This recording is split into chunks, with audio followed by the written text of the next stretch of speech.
Assalamualaikum warahmatullahi wabarakatuh. Ila hadratin Nabi Sayyidina Muhammadin sallallahu alaihi wasallam wa alihi al-kiram wa ashabihi al-anzur wa ila masyayikhina wal muslimin ajma'in, khususan ila walidina wa awladina wa usratina qarabatina ajma'in, khususan ila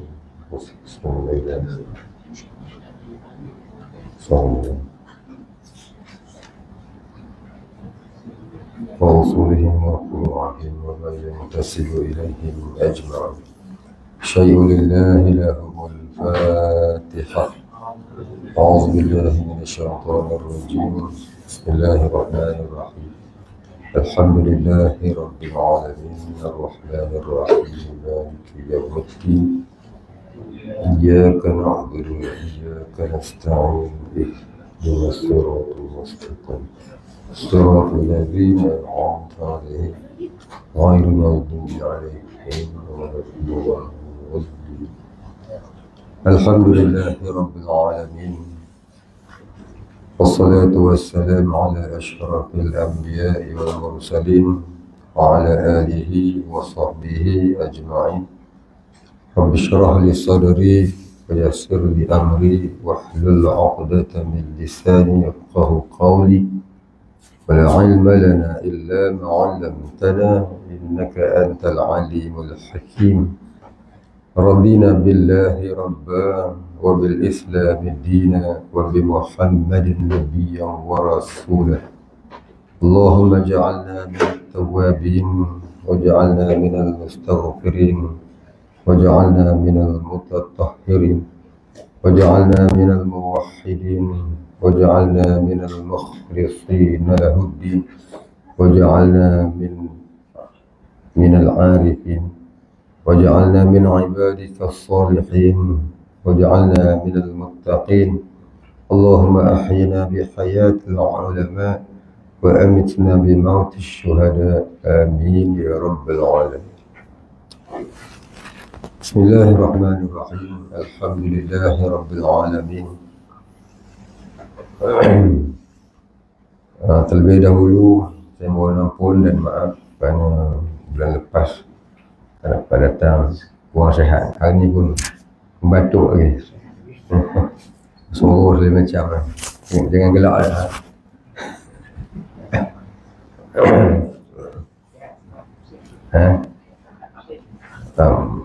Tak lagi. Kita sambung bacaan kitab kita. Mazmumah, Mahmudah Syukur. Mazmumah dah habis 10 kan.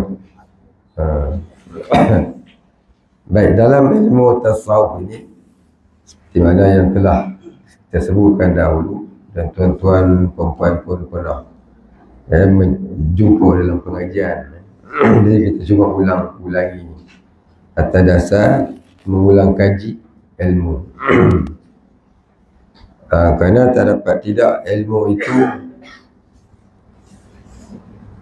untuk diperolehi perlu kepada ulang kaji.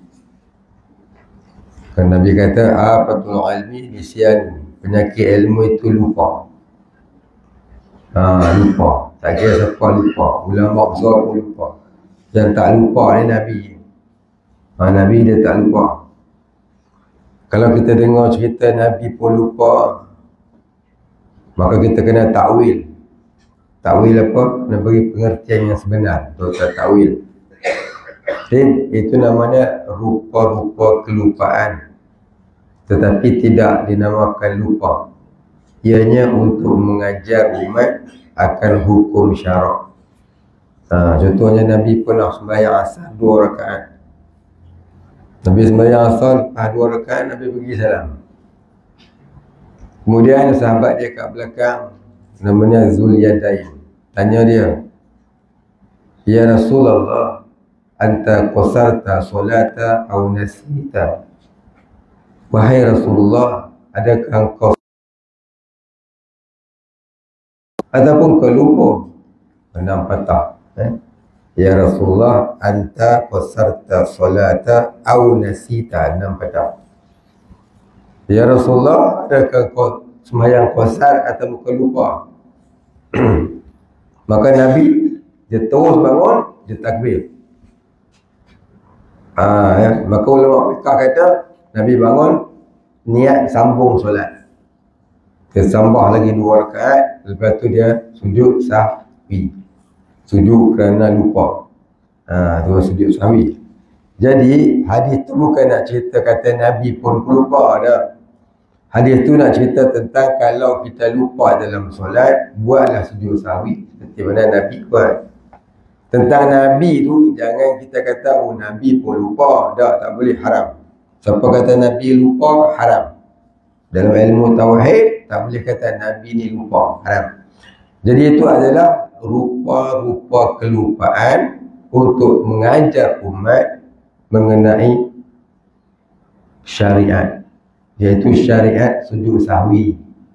Jadi Nabi sampaikan ilmu kadang-kadang dengan hal, dengan kelakuan dia, bukan dengan lisan semata-mata, tapi juga dengan hal, kelakuan. Itu mana Nabi mengajar umat melalui kelakuan. Maka itu termasuk dalam hadis.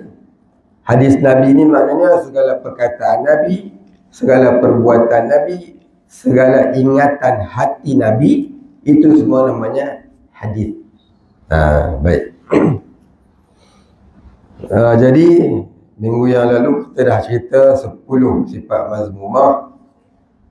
Minggu ni kita masuk 10 sifat mahmudah, sifat yang terpuji.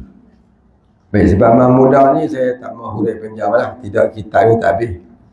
Nanti dia akan ada kat belakang ni. Cuma kita tulis ya 10. 10 ni yang wajib kita tahu.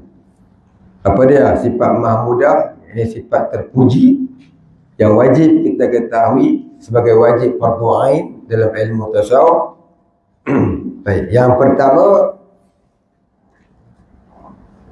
al-khawf war-raja.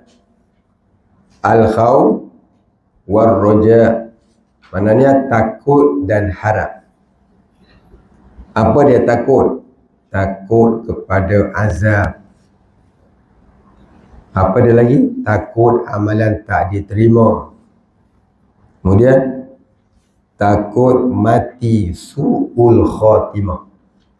Jadi tiap-tiap kita semua ni, tak kira siapa, wajib takut kepada 3 perkara ni.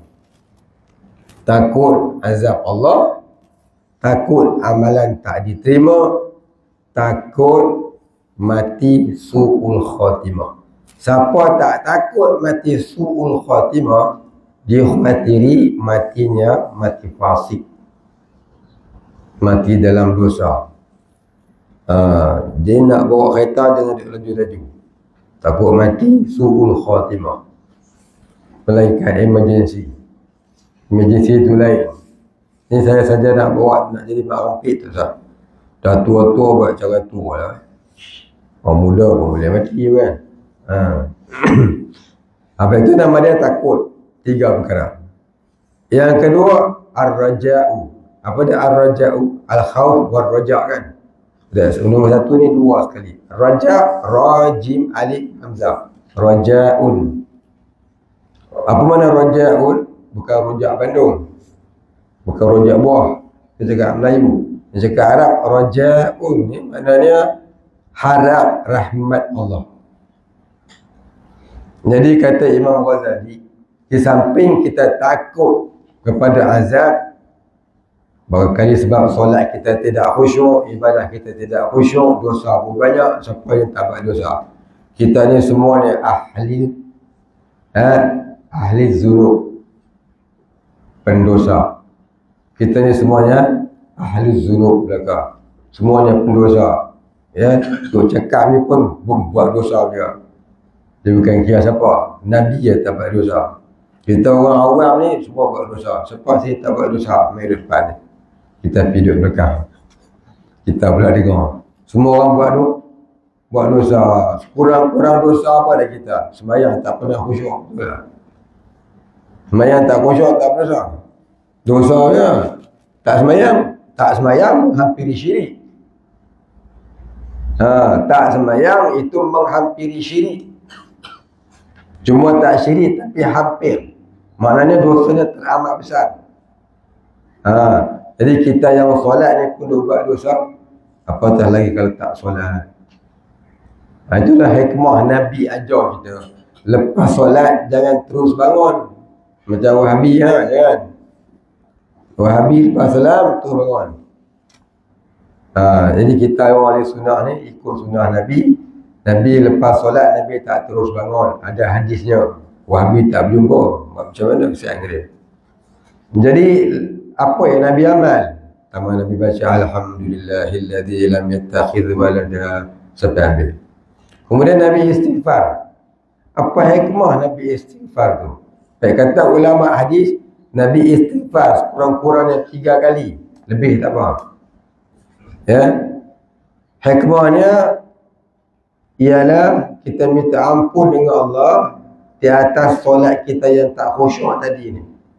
Jadi siapa yang beristighfar kurang-kurang 3 kali dengan dia niat bertaubat dari dosa tadi sembahyang tak khusyuk, andai kata sungguh sembahyang tadi tak khusyuk, tak ada pahala, maka dengan berkat beristighfar 3 kali itu, pahala-pahala yang hilang tadi dia kembali balik. Itu sebab tu lepas solat jangan terus bangun. Ya, puan-puan nak istighfarlah 3 kali, mohon Allah Ta'ala ampun dosa kita tadi, solat tidak khusyuk. Besar lagi solat tak khusyuk juga ya. Kan? Nanti insya macam tu kat solat kita. Kita tahu dah, tak khusyuk dah aku ni. Taubatlah lagi, minta ampun. Allah suka kita minta ampun. Innallaha yuhibbul mutatahhirin. Innallaha macam mana dia Ustaz? Lupa lah.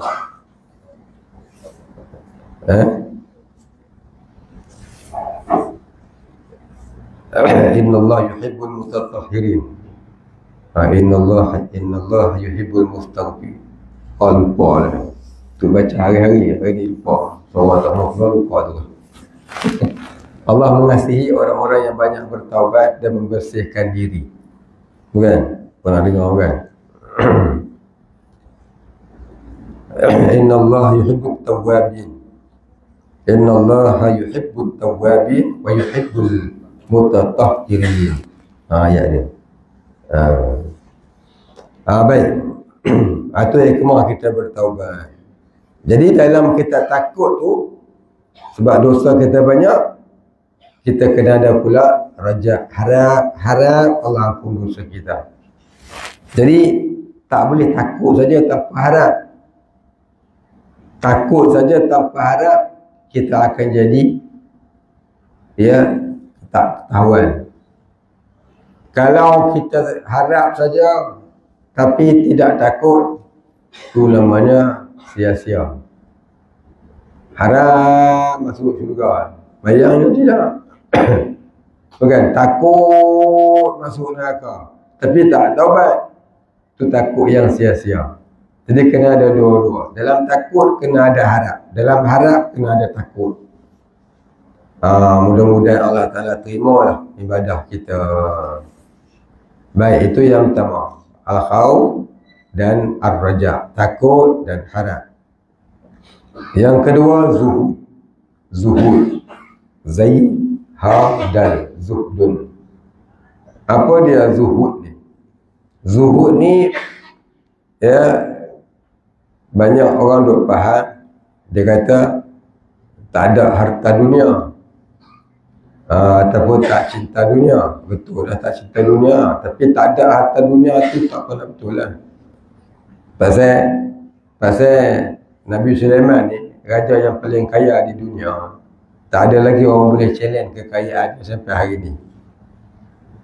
Begitu juga Zulkarnain, Raja Zulkarnain, kekayaannya tak ada orang boleh challenge lagi. Ini dua orang yang raja yang amat kaya, Ini disebutkan dalam Al-Quran. Maka apa makna sebenarnya zuhud ni? Zuhud ni menurut Imam Ghazali ialah tidak mencari cinta selain mencari cinta ilahi.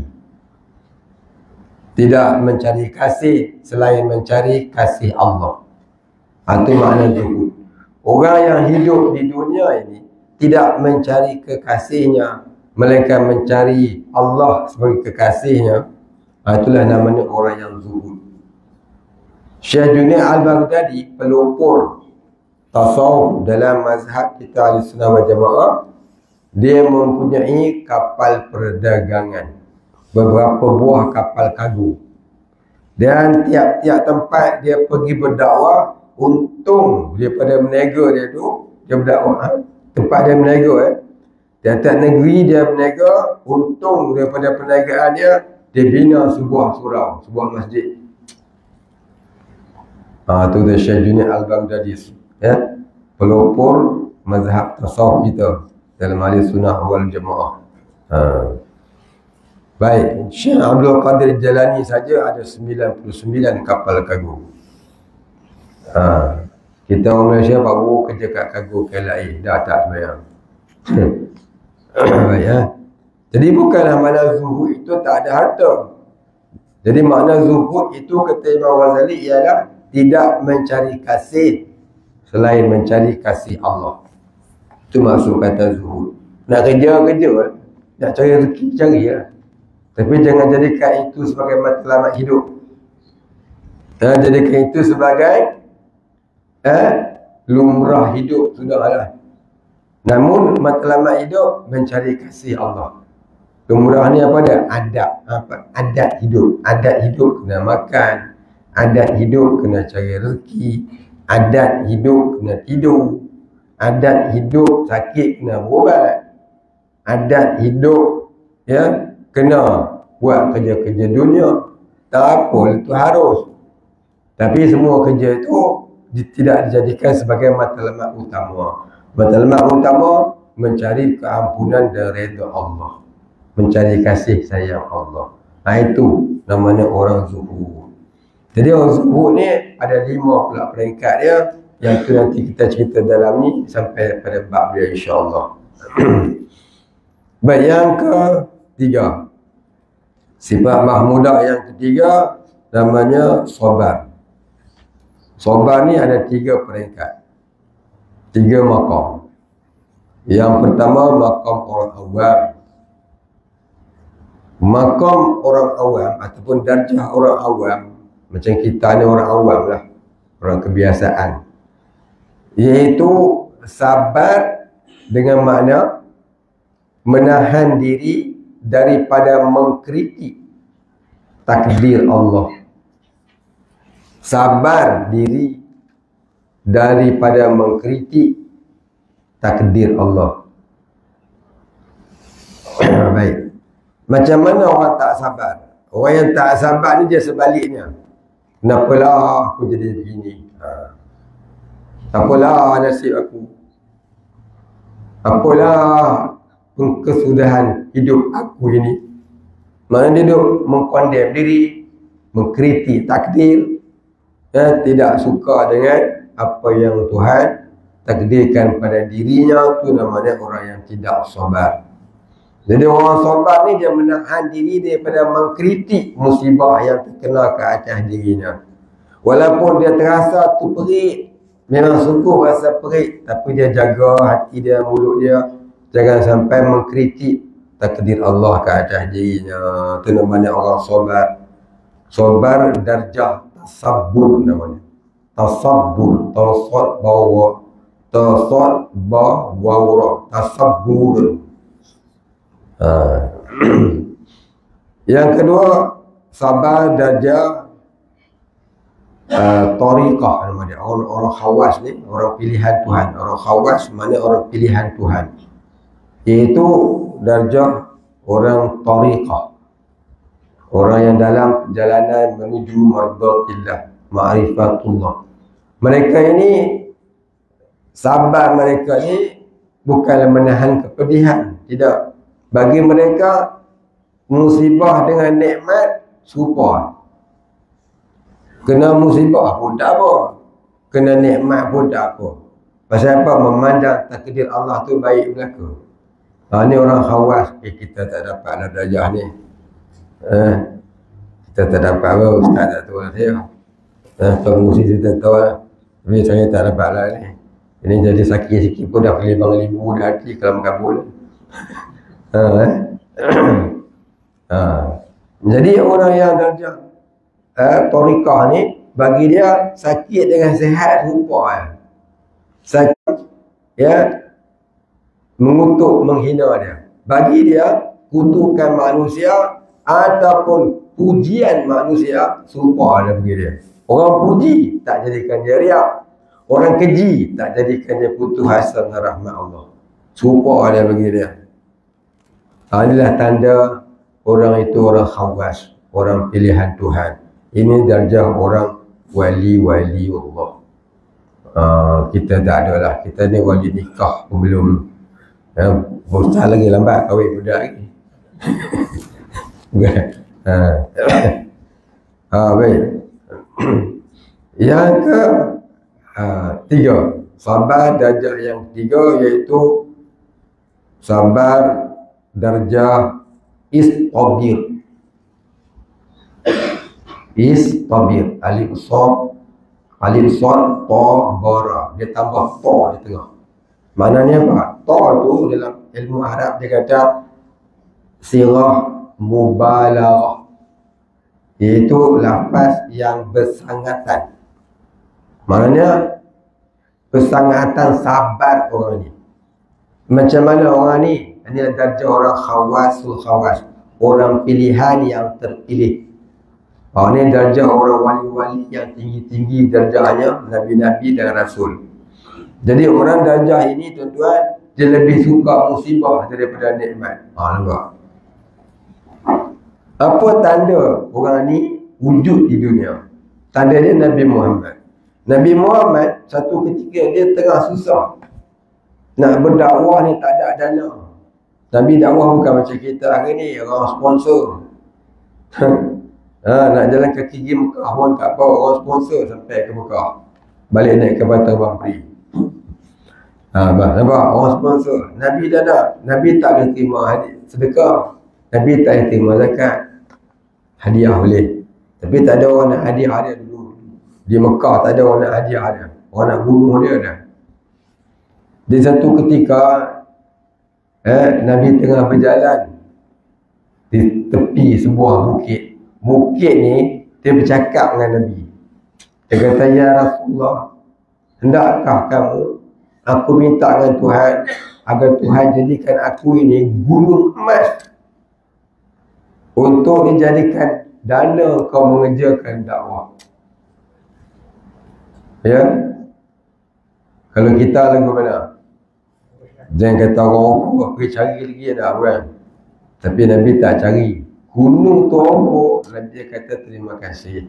Aku suka dengan keadaan begini.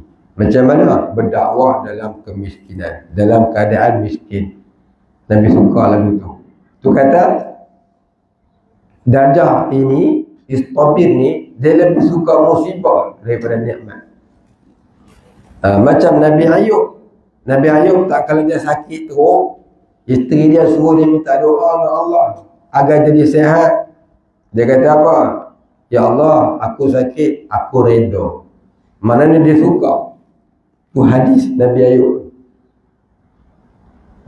Macam juga Nabi Ibrahim.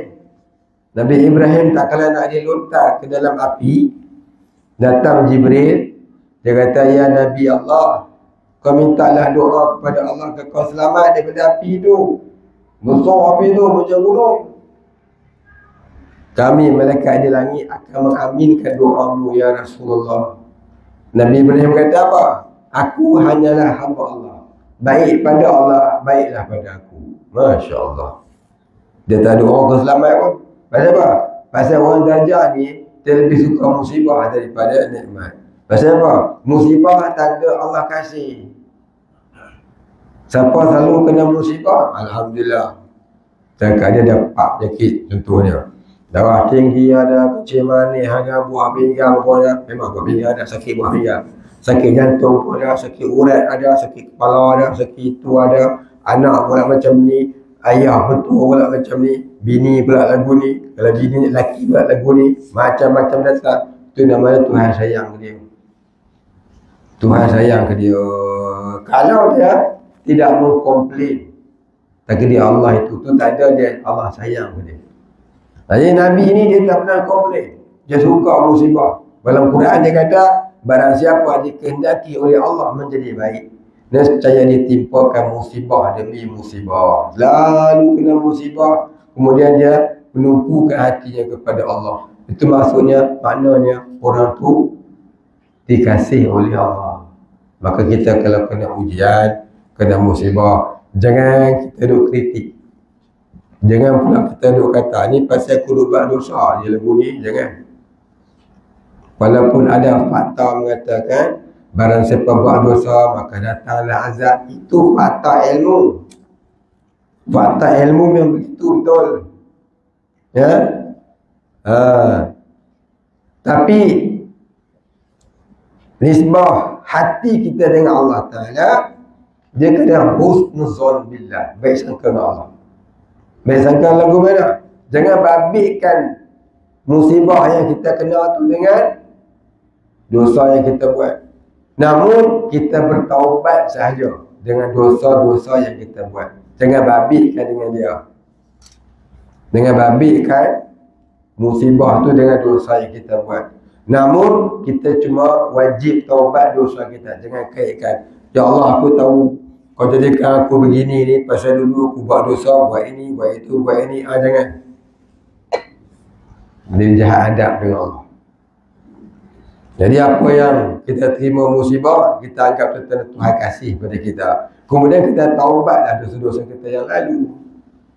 Itu cara dia. Jangan ada perasaan su'uzzon billah, jahat sangka dengan Allah. Ya. Baik.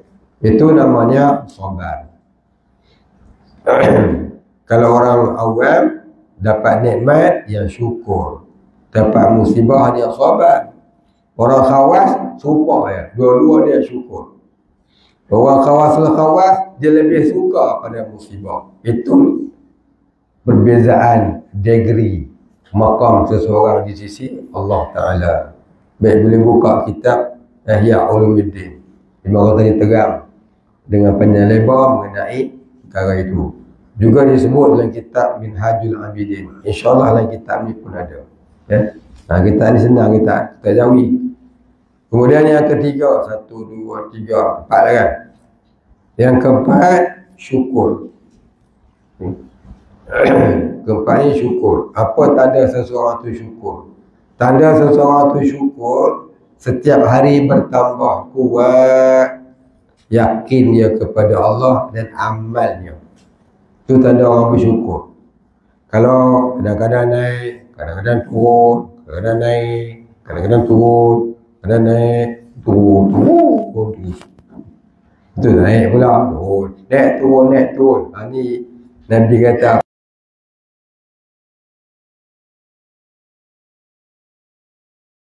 malamnya mukmin, siangnya kufur.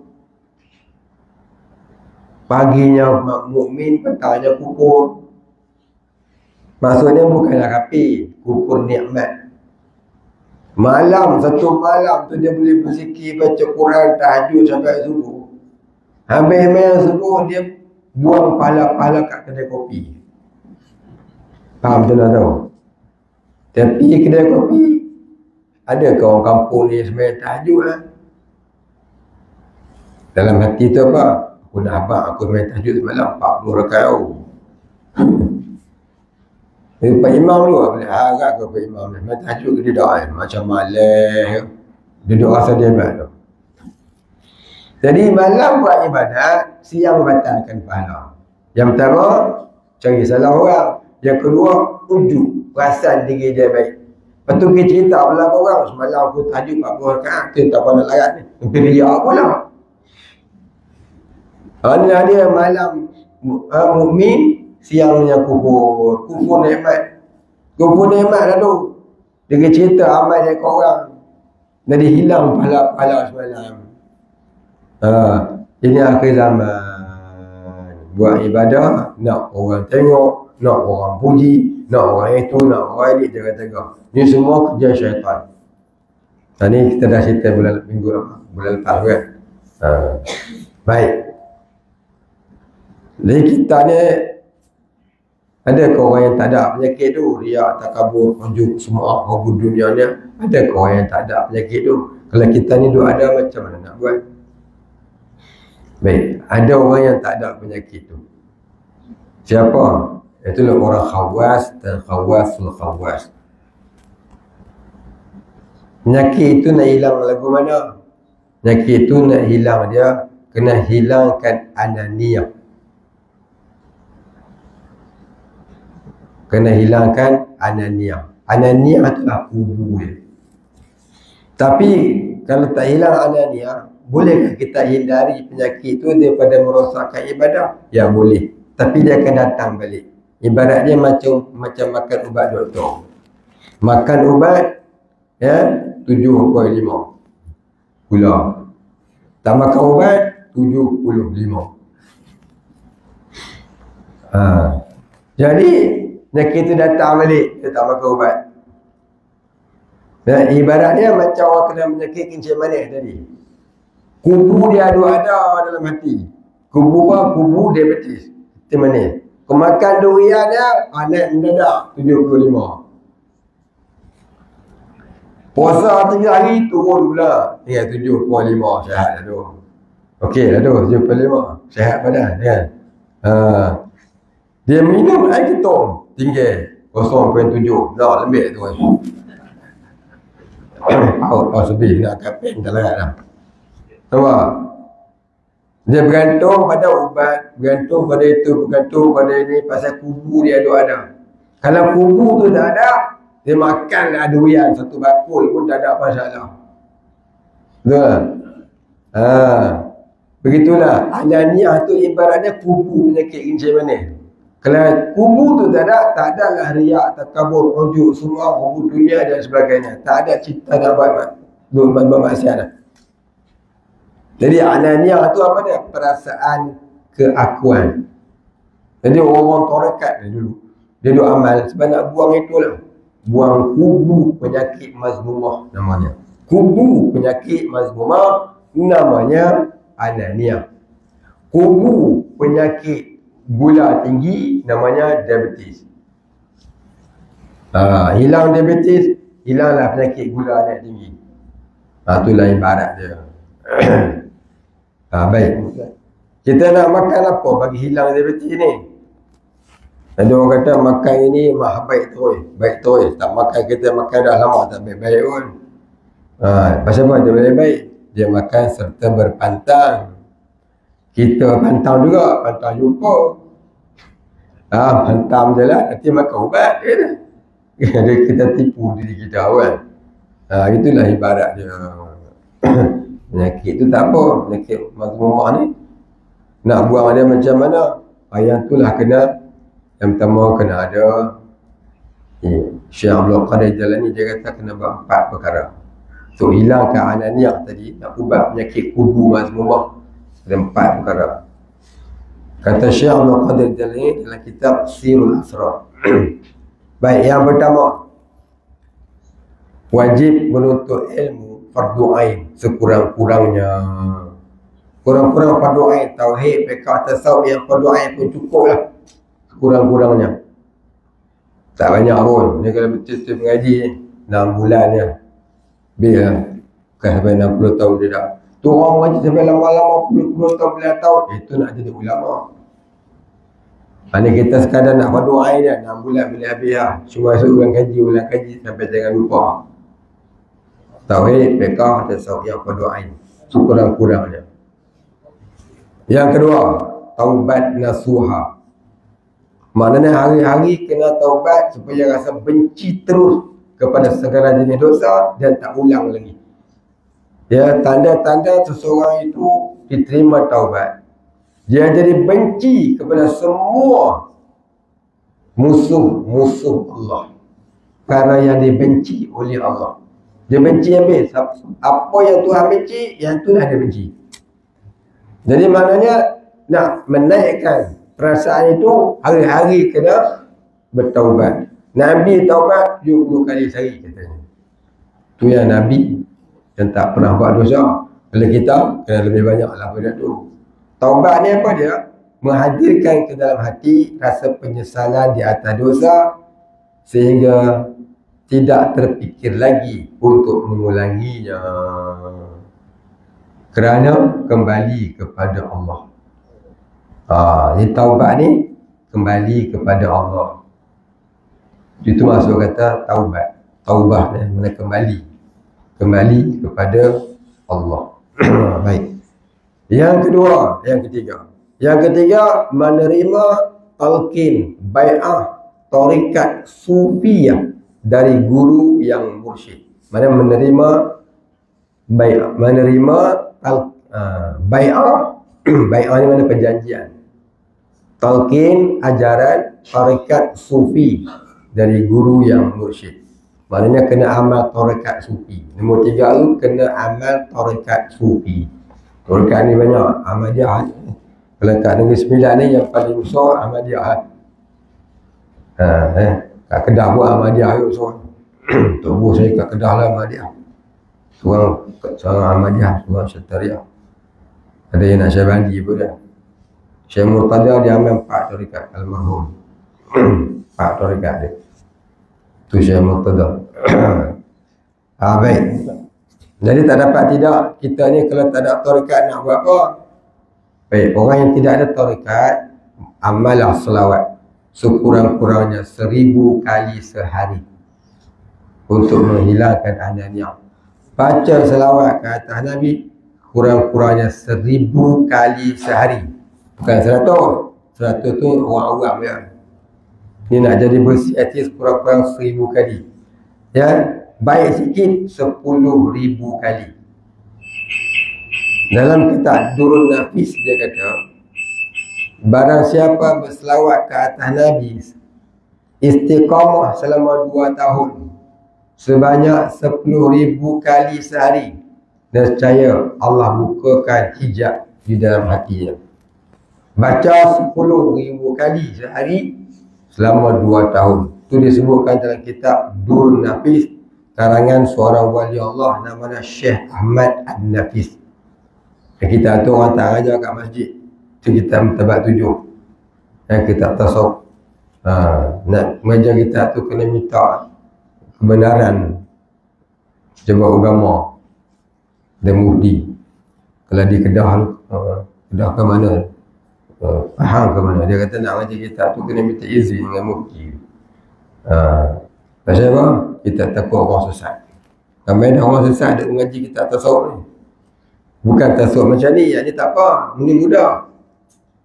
Dia baca kita tasawuf tinggi-tinggi, yang ni dah makan tasawuf batin. Yang tu yang jadi sesat kadang-kadang. Baik.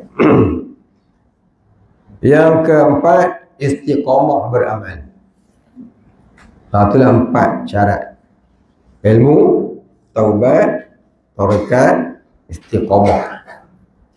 Ilmu, taubat, tarikat, istiqamah. Ini kata Syekh Abdul Qadir Jalani, siapa yang buat 4 ni mudah-mudahan hilang adanya dalam hatinya, dapat masuk ke gerbang ma'rifatullah. Baik, insya-Allah. Tu kata Syekh Abdul Qadir Jalani. Dah bunyi ialah jam lah. Tak habis lagi. Saya habiskan sikit sebut ialah. Tadi apa dia buat apa dia? Syukur. Yang keempatnya syukur. Yang kelimanya ikhlas. Yang keenam tawakal. Yang ketujuh fakir. Fakir ilallah. Tumpu hati pada Allah. Tu kata fakir. Yang ke-8 redha dengan takdir Allah.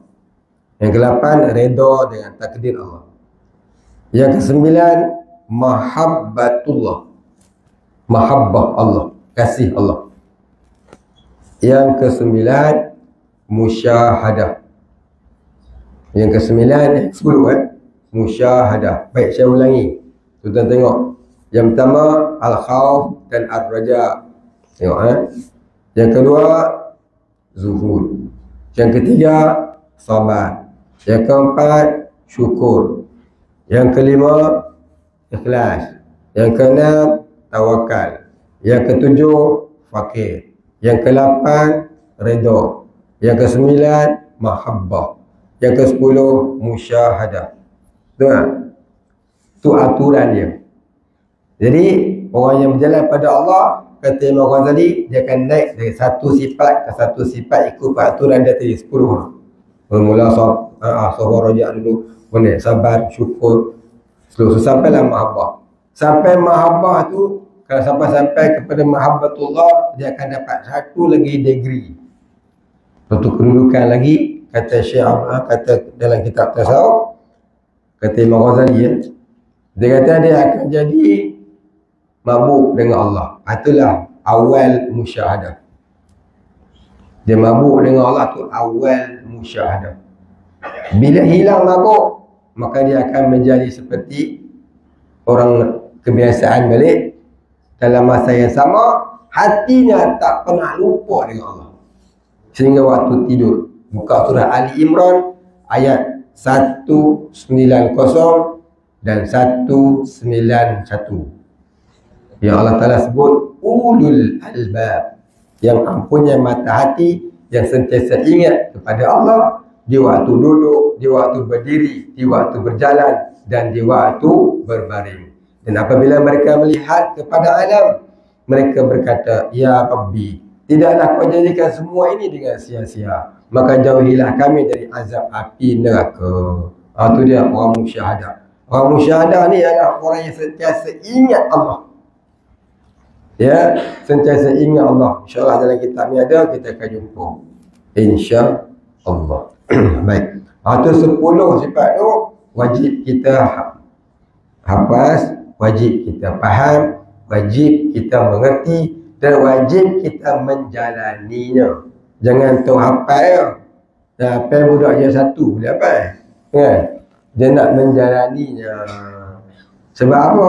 Sebab kita ni hidup hanyalah menjalani takdir Allah. Dan kita ni pun kena berjalan lah. Jalan apa? Jalan siratal mustaqim. Itulah jalan siratal mustaqim, jalan kebenaran, jalan yang lurus. Itu jalan menuju ma'rifatullah. Di atas dunia ada siratal mustaqimnya, iaitulah tariq ilallah, takarrub ilallah. Itu siratal mustaqim dunia. Di akhirat pun ada siratal mustaqimnya, iaitu jambatan yang menghubungkan daripada mahsyar ke syurga. Dulu ada satu orang ceramah, dah tak ada dah meninggal dunia. Dia pusing Malaysia kan.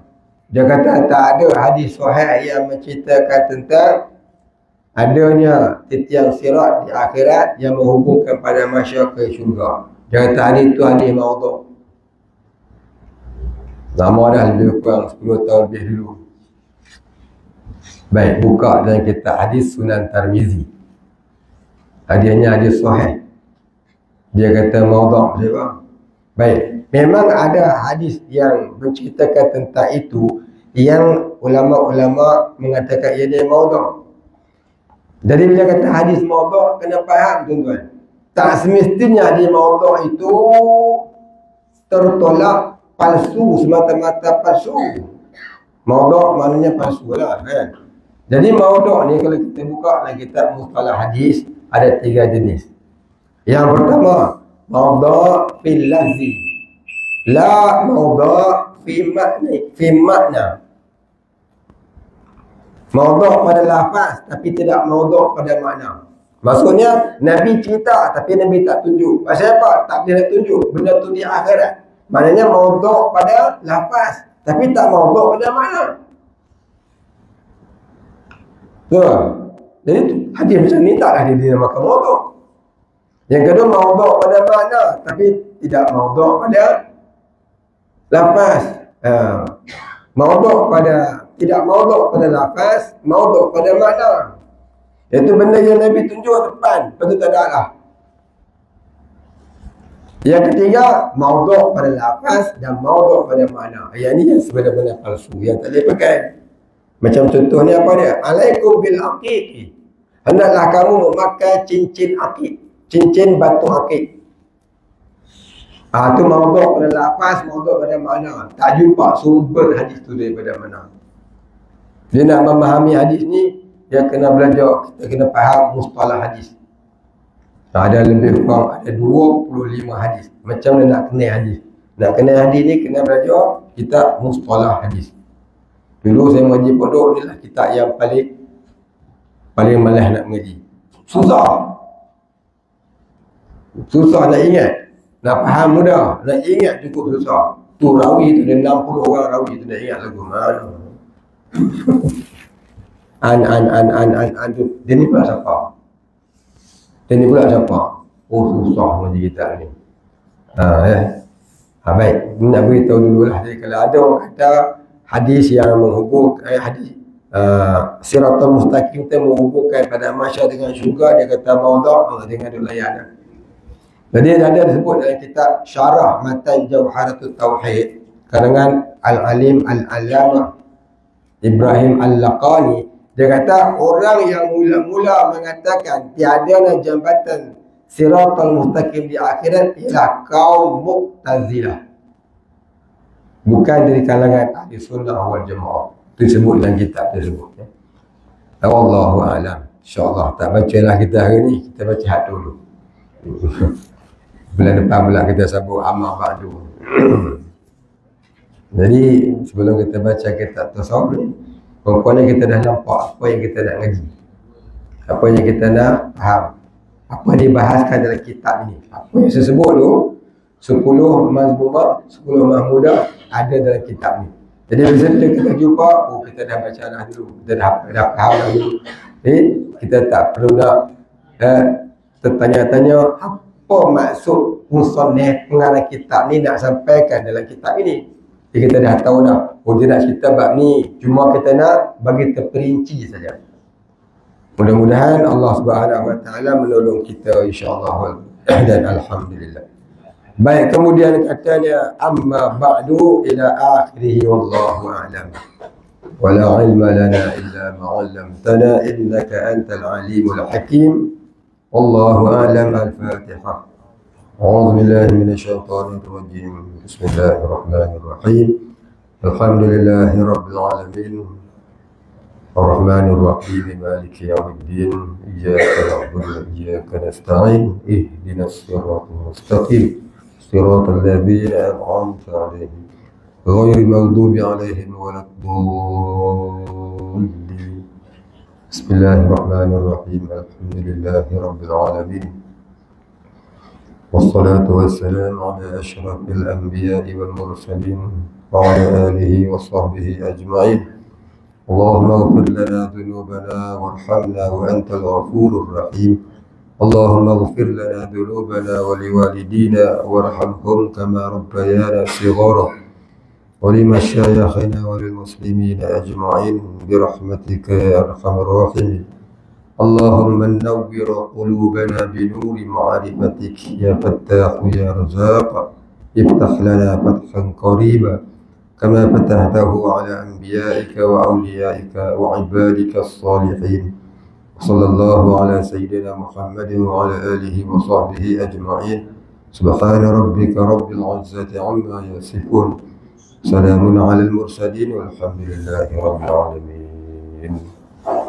تقبل الله منا ومنكم.